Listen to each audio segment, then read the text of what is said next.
Welcome back to another edition of Strengthening Oklahoma. And this edition of Strengthening Oklahoma is brought to you by The Garage. Visit eatatthegarage.com to find a location near you and order online from the garage in your neighborhood. Sooners moved to 2-0 with the win over Kent State on Saturday night.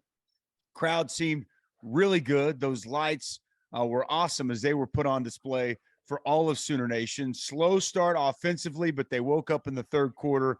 But the defense holds Kent State without an offensive touchdown to help us highlight it and break it all down. And welcome to the show, member of our team, cornerback, Mr. Woodi Washington. Woodi, congrats to go 2-0, man. How you doing today? Sir, appreciate that. I'm doing good. How are y'all? Man, we're doing awesome. But let's start with Saturday night in the game. The lights, everything that was going on there with the new lights and first game there in the Brent Venables era at nighttime. What'd you think, man? How was the light show? I loved it. It was definitely exciting. Something that we haven't seen before. The whole little light thing.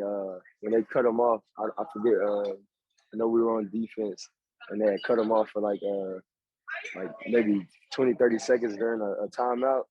They had the flashlights flashing. That was pretty cool right there.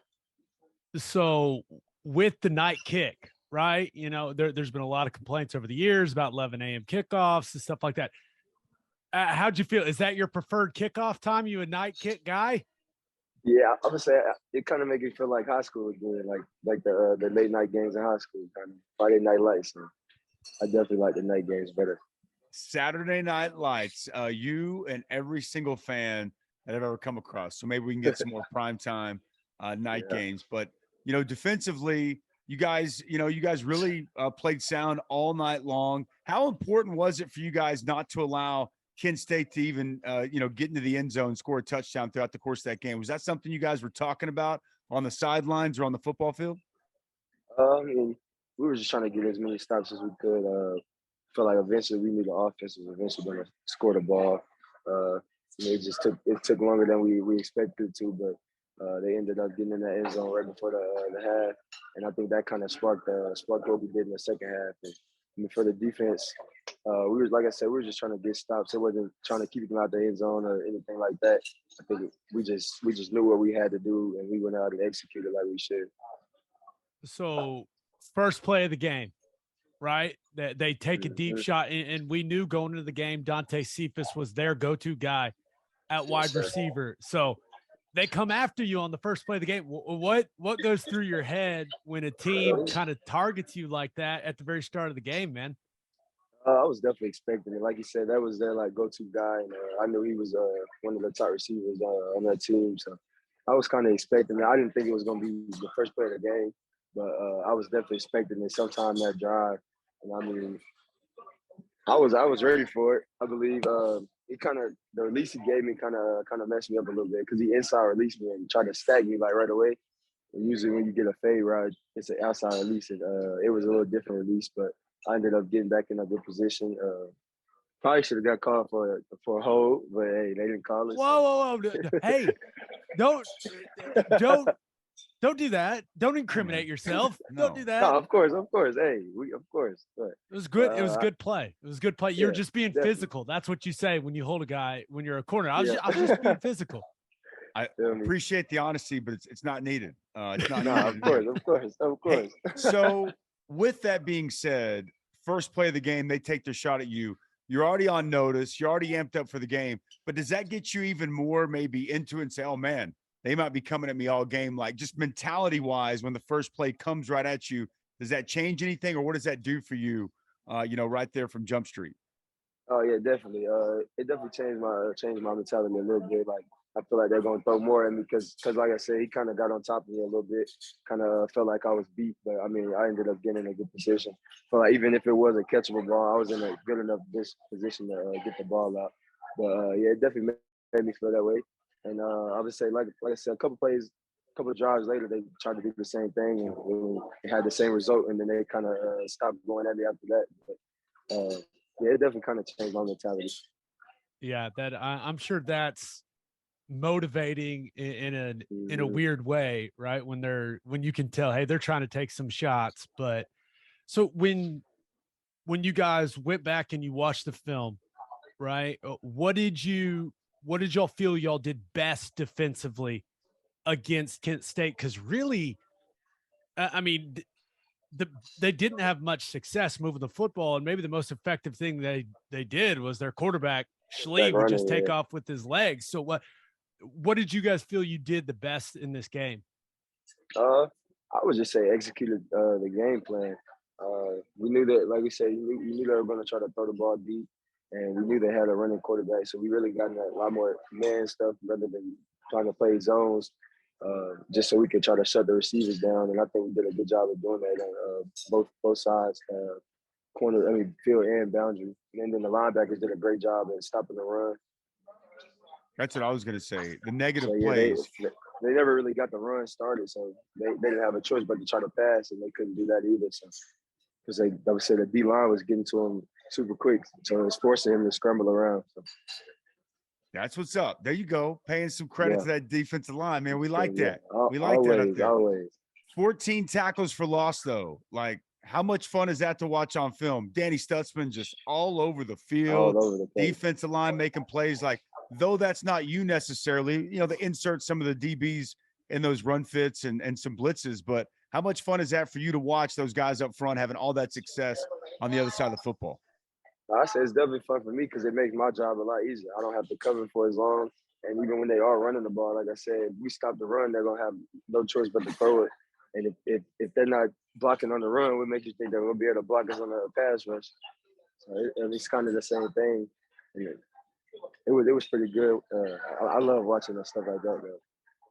Yeah, those defensive linemen got after it. And there's absolutely no doubt about it. Okay, so and I've been part of games like this where one side of the ball is playing well and the other struggling, and it creates a weird dynamic kind of on the sideline in the locker room when the offense was struggling the way that they were in the first half. What was the conversation like for you guys on the defensive side? Are you even talking about it, or are you just solely worried on what you guys are doing and executing your plan? Yeah, we were just trying to execute our plan. We were trying to keep our composure because, like I said earlier, I feel like we knew the offense was eventually going to get a spark. Kent State was doing a great job stopping them, but just as far as our mindset on defense was just keep going out and doing what we're doing. If we can keep on getting stops, we know our offense is eventually going to score. Third down, they were rolling, man. It didn't take long. Went from 7-3 to 31-3 before you could blink. Now, I'm curious, though, which leads me to my question. I've been a part of slow first halves against teams that you should put away, and there's been some pretty heated discussions at halftime. What was that vibe? What was the overall feel? And, if you can share with us just kind of what was said, because clearly something was said in that locker room at halftime, and you guys came out, at least offensively, with a completely different mentality. I just feel like we just came in and had the same plan as we did at the beginning of the game. There was nothing really too much extra that Coach Venable said or the defensive staff said or even the offensive staff.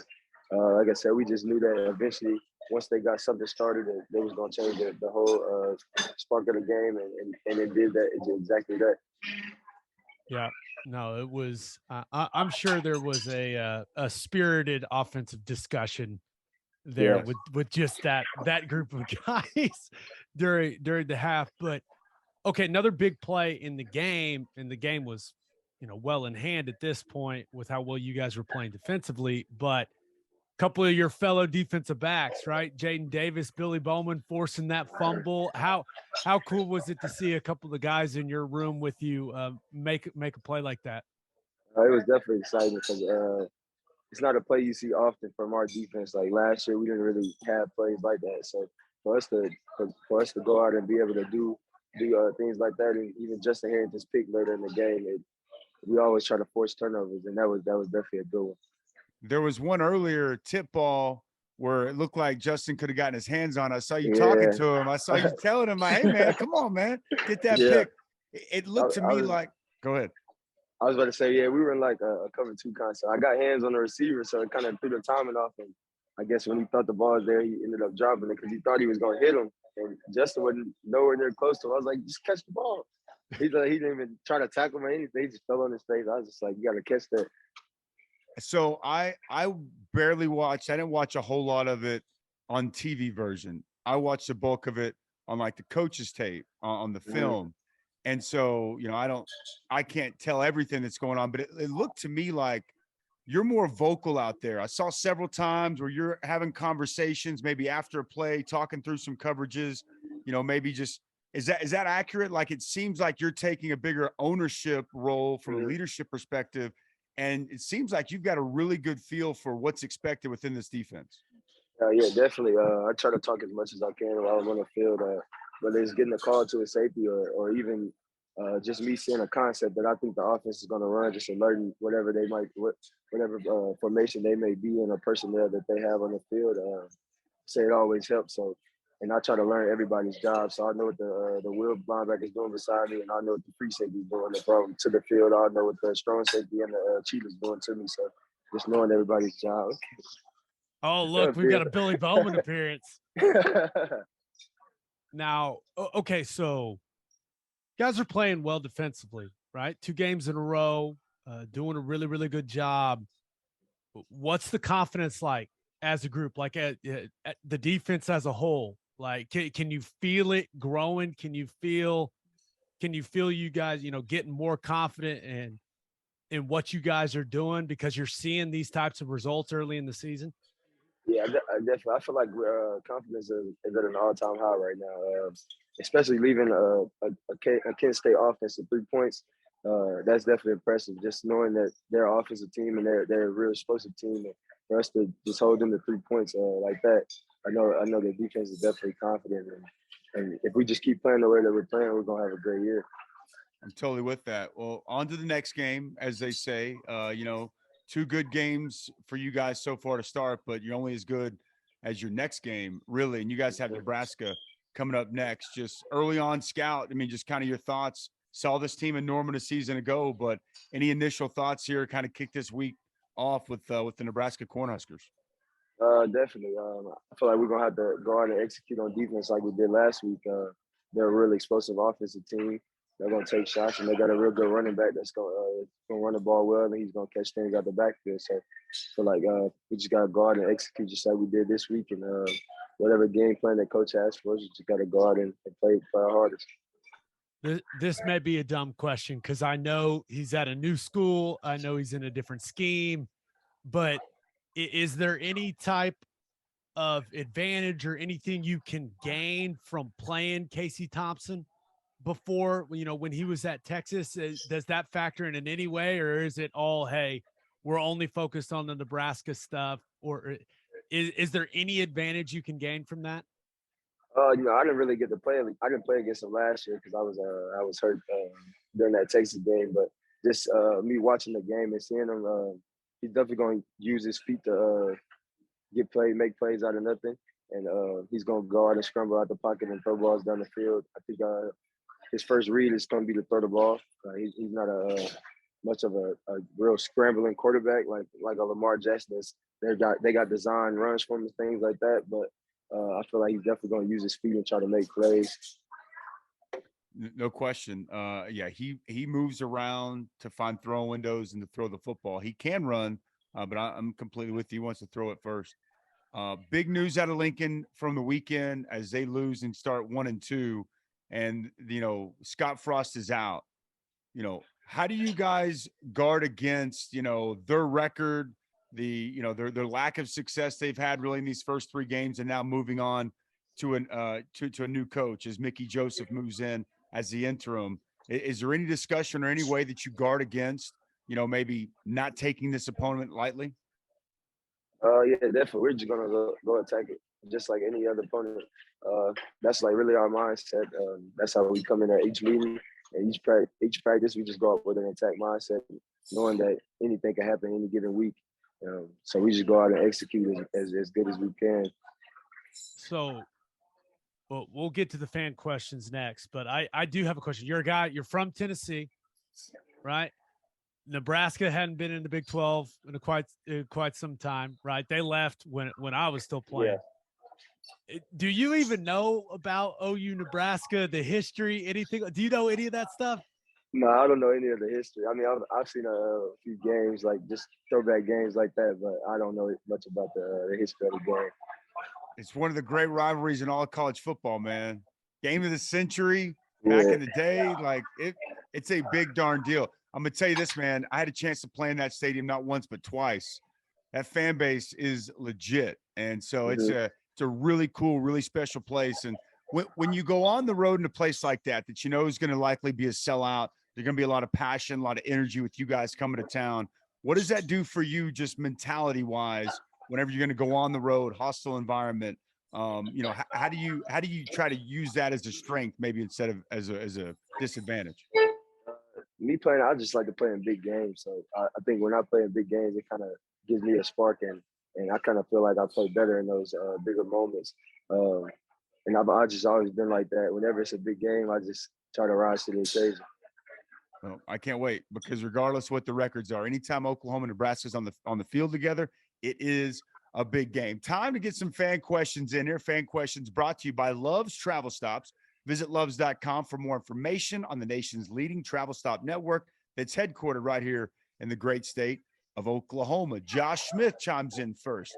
Do you prefer playing man or zone? And he also wants to know, when are we going to see you come in on a blitz, man? Maybe go to those corner crashes off the edge. Definitely like playing man coverage more. I mean, I'm not. I'm a zone guy as well, but I just like being in people's face. I like press coverage, and I feel like when you're playing man, it's just like you against me. So I definitely like playing man more. And then I would say I went on the blitz in the UTEP game. I didn't quite get to the quarterback. He threw it out of bounds right before I got there, but I feel like it's coming soon.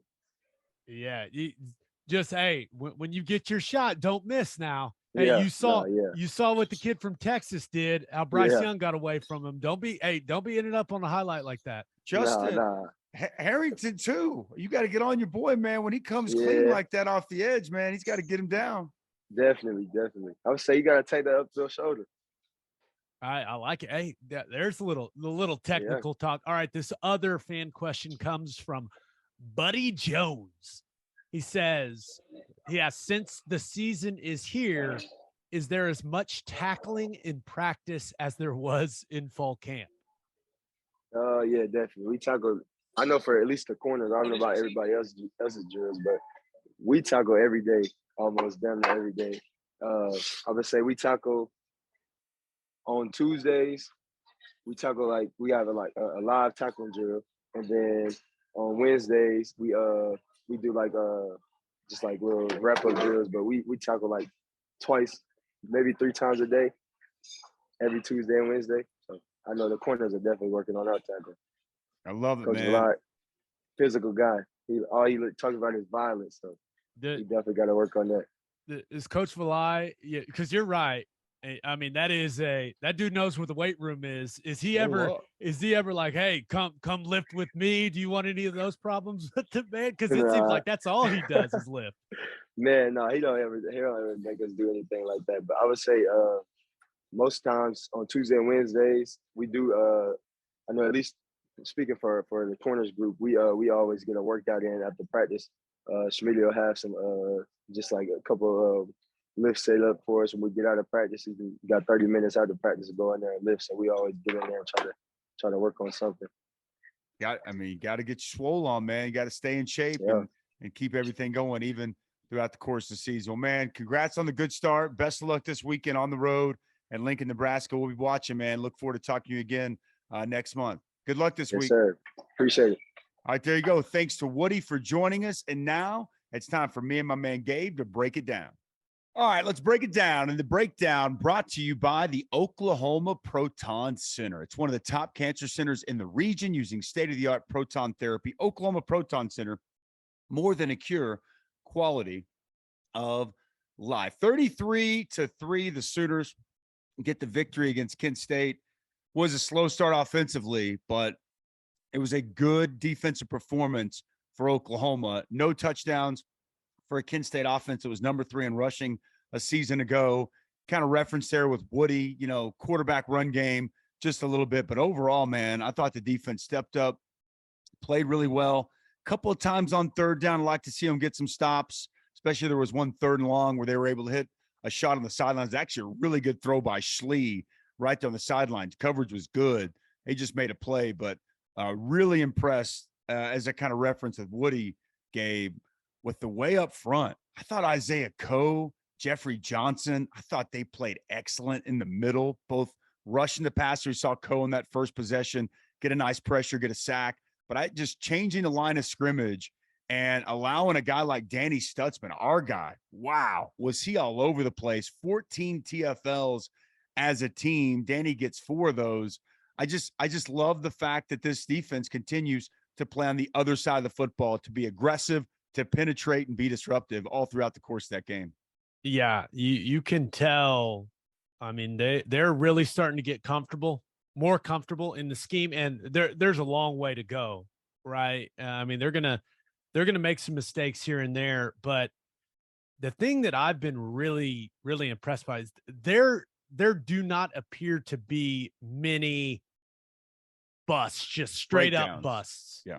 Right now, sometimes you get beat physically. That's football, right? Sometimes you lose your battle. It happens, but we're not seeing free runners. Yep. We're not seeing open gaps. I mean, it just feels very technically and schematically sound right now. And you start, if you start the season that way, it only should improve from that point. And I think that's what stands out the most to me right now is you look at Kent State's explosive plays, right? Longest run was a quarterback run for 17 yards. Yep. I mean, Marquez Cooper, who's supposed to be, their stud running back, his longest run was 11 yards. That's winning defense, right? You give up a handful, I think maybe 2 or 3 20+ yard passing plays, but that was it. This group's ability so far to limit explosive plays from the opponent's offense is, I mean, it's really impressive, man. 100% it is. There's no doubt. And I agree, like what you said initially, the lack of busts, free runners, there's a lot that's been thrown at this defense. And you can tell watching, they were moving from an odd front to an even front all throughout the course of that game. Seeing Deshaun White play back there at safety on the back end. He was like a half field safety at one point. I was like, what is happening? He was a half field safety. So like just the different amount of defense, the different styles of defense, the amount of defense that's being put in. When you put that much on one side of the ball this quickly, you expect there's going to be a bust here, a mess up there. It really hasn't been. And so offenses have had to earn what they get. And I think that is a really good sign moving forward. Billy Bowman continues to play well. Gabe flying around. Thought Justin Harrington, with Key Lawrence out, scratch with the hamstring. I thought that we saw Justin Broyles step in, Justin Harrington step in. Like I mentioned, Billy continues to play really good football, flying around. I thought all that was really good. Reggie Grimes, man, continues to play well. 2.5 more tackles for loss, getting to the quarterback. He had a move in this game. He got home twice, got a sack and a half with the same move. It's like a bull. I would call it a bull and pull, because he starts in a bull and then he pulls the lineman back to him. So my guess is, I never pulled that move off, but my guess is as you start to bull, that lineman's going to kind of anchor and then use his weight against him. And then he just does a quick arm over. He hit it twice off the right tackle clean 2 different times to get to the quarterback. And he makes it look so smooth. And when a guy that size can, really start to put together some quality moves, it's going to be tough for him to be dealt with. So I thought he, really stood out once again in back-to-back weeks. And it's not just because he's one of our guys around here. It's because he's playing some really good football. And at 6'4", 275-ish pounds, to see him move around the way that he is, and now all of a sudden he's really using those hands and putting together some quality moves to go with the athleticism and great effort. I mean, he's going to put a lot of offensive line coaches in the Big 12 on notice with the tape he's putting out there here early on this season. There's no doubt. I mean, there's no doubt about it. And, before the season, we had talked a lot about one of these edge guys needing to really emerge, right? Because just, from experience, when you're playing against a team that's got a dude on the edge, it changes how you game plan, right? You have to account for that guy, and you can't let that guy wreck the game. And it changes a lot of things you do in pass protection, and whether a back or tight end's got to stay in and chip, and like it can really affect a lot. And I feel like Reggie's kind of headed down that path of being one of those types of players. Totally agree. These are two really, really impressive performances to start the season from him. And I expect it to only get better now. And it's probably important to acknowledge this as a whole, right? With the defense, it's been UTEP and Kent State. Correct. Which we're all pop excited. Bottles just yet. It's not pop bottles just yet. But the foundation has been laid. Like I've been very pleased with how they've played defensively through the first two games. And now things are going to start to ramp up, right? Nebraska is by far going to be the most talented team that they've played. And then we've seen some of the teams in the Big 12 have looked pretty good so far this season. So this defense is going to get tested by more talented offenses moving forward. But all we can do right now is judge them off what we've seen in these two games. And so far, it's been pretty damn good. And I was really impressed how the offense really was struggling in that first half, right? Big time. And it seemed like the defense wasn't even aware of it, right? Sometimes your offense is struggling. Maybe you take a gamble, trying to make a play to change the football game, get the momentum going, like that type of thing. No, it was assignment sound. It was disciplined. It was physical. And, we've heard Venables talk about it. The defense can't worry about how the offense is doing. They can't worry about if they're playing with a bunch of tempo, 3 and out. He does not care. And that's kind of how the defense played in this one. And once again, you've had two opportunities, and they've checked a lot of boxes in those two opportunities. They were steady. No matter what, to your point. Regardless of what the offense is doing, they stayed steady, played good sound ball all throughout. And again, like, what I love is you're seeing exactly what you expected from a Brent Venables defense, right? Accountable guys that are assignment sound, doing what they're supposed to, playing with emphatical effort to the football, creating negative plays. I've told you this stat before. Since Brent Venables and the defenses I played on for him, like, we were at the top of the country in tackles for loss. I mean, that's just the way we played. And when he went to Clemson, since he left from 2012 till this past year, number one in college football in sacks, number one in college football in tackles for loss. I believe by my count, they now got 23 TFLs through 2 weeks. Like, that's this defense. That's what he demands. It's what he expects, and it's what he's getting. And, a couple other guys like Jalen Redmond, great to see him. A couple of 2.5 tackles for loss that he was able to have chiming in on the interior of that defense. So I just like the fact that it's not just one or two guys. It's a collection of guys here each of these first 2 weeks. Everybody's getting in on the action, and everybody's, being able to have play a role and have their impact up front. So that's exactly what this defense is going to need. And it's what Coach Venables is going to continue to demand here moving forward. But kind of like you said, I mean, it is UTEP, it is Kent State. This is the way that they should play, and they've stepped up and they've handled their business accordingly. So be a bigger challenge this week. As the week goes on, we'll break down more of this Nebraska matchup. But by this point, everybody knows. I mean, Scott Frost is out. Mickey Joseph's going to step in as the interim coach. And I'll just say here, as we sit here on a Monday, don't take this team lightly. Oklahoma, to me, is in I don't want to say they're in a bad spot, but they're in a precarious spot because everyone expects them right now to beat Nebraska by 3-4 touchdowns. Still a good Nebraska. I mean, it's still a good Nebraska roster. This is a team that doesn't know how to win games. Okay. They don't know how to win games, but it's not that they're a bunch of bums and have no talent. You saw coming into Norman last year, they're capable of winning. They're capable. We saw last year against Michigan, against Ohio State. I can run down the list. They've been in so many games. They just don't know how to win. And now there's this massive shift, this massive change up. And you typically see a team play inspired for that interim coach, especially initially. And there's no telling exactly what you're going to get from Mickey Joseph, right? They're going to throw everything in the kitchen sink. He's trying to let everyone know, hey, maybe I'm the guy for this job, and these players, they're going to be emotional, but they want to win. And what better way to flip the script than to be the top 10 Oklahoma team coming into town? So, again, we'll break down the matchups and everything more, but I don't look at this and say, oh, win. Oh, it's just a win. If you fall into that trap as a player, that's a mistake. And you're not doing your job in preparation. And Brent Venables is not going to allow that to happen.